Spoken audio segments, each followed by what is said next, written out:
અમદાવાદના science city વિસ્તારમાં ભવ્ય હિન્દુ સંમેલનનું આયોજન કરવામાં આવ્યું હતું। સાયન્સ સિટી વસ્તી હિન્દુ હિત રક્ષા સમિતિ દ્વારા આયોજિત આ સંમેલનમાં સમાજને સંગઠિત અને જાગૃત બનાવવાના 5 મુખ્ય મુદ્દાઓ ઉપર વિવિધ કાર્યક્રમો યોજાયા હતા, જેમાં કુટુંબ પ્રબોધન, પર્યાવરણ સંરક્ષણ, સામાજિક સમરસતા તેમજ નાગરિક કર્તવ્ય અને સ્વબોધ સ્વદેશી જેવા મુદ્દાઓનો સમાવેશ થયો હતો। આ 5 બિંદુઓ સમાજ અને રાષ્ટ્રને મજબૂત બનાવવાના આધારસ્તંભ ગણાવાયા હતા।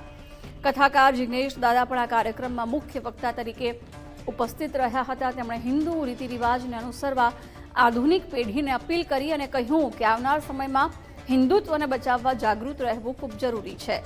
આ સંમેલનનો હેતુ સમાજમાં સંસ્કાર, એકતા અને જાગૃતિ લાવવાનો છે। દરેક વ્યક્તિ પોતાનું કર્તવ્ય સમજીને સમાજ અને રાષ્ટ્ર માટે કાર્ય કરે એ જરૂરી છે।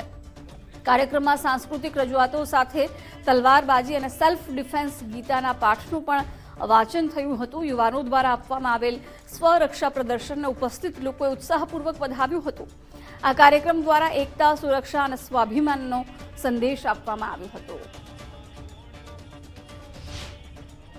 આવા જ આખા ભારતની અંદર અલગ અલગ મહિનામાં અલગ અલગ હિન્દુ સંમેલન, એટલે હિન્દુઓ માટે ત્યાંના સ્થાનિક હિન્દુ કઈ વિચાર કરે અને જે 5 પરિવર્તનના વિષય છે જેના કારણે હિન્દુ સમાજ એક રહે, સંગઠિત રહે, એના માટેના ઉદ્દેશ્યથી આ પ્રકારનો કાર્યક્રમ આજે આ શ્રીજી વસ્તી છે સાયન્સ સિટીની, એનો કાર્યક્રમ અહીંના સ્થાનિક હિન્દુઓ દ્વારા જે સમિતિ છે એના દ્વારા કરવામાં આવે છે। આ કાર્યક્રમ અમે છે ને આરએસએસની જે સેવા છે, આરએસએસની સ્થાપના પછી જે 100 વર્ષ થયા અને આરએસએસનો મૂળભૂત હેતુ છે દેશને મજબૂત બનાવવાનો, જે રાષ્ટ્રમાં ચેતના જગાવવાનો, એ ચેતનાનો મેસેજ જનજનમાં જાય એ માટે એમને મહાસંમેલન આયોજન કરવાનું એક વિચાર મૂકેલો તરતો।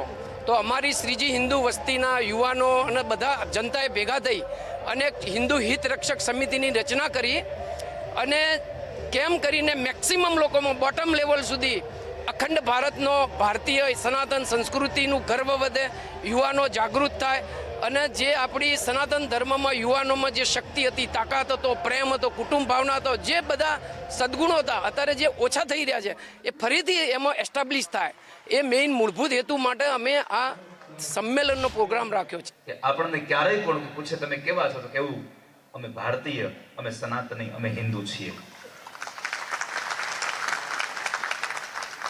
એક ટકોરું કરી દઉં તમને, આટલી બધી વ્યાસપીઠની યાત્રાએ જ્યારે દેશ વિદેશોમાં, પરદેશોમાં ભગવાન ભાગવતજીની કથાથી, ભગવાનની કૃપાથી ફરવાનું થાય છે અને મહાપુરુષોને સાંભળવાનો અવસર મળે છે, ત્યારે સમાજમાં જે નજરે જોઈને આવ્યા છે એના ઉપર તમને કહું છું કે જો આપણે જાગૃત નહીં થઈએ ને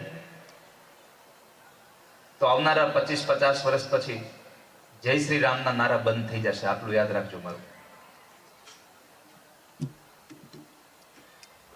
ખૂબ જરૂર છે આપણે જાગૃત થવાની।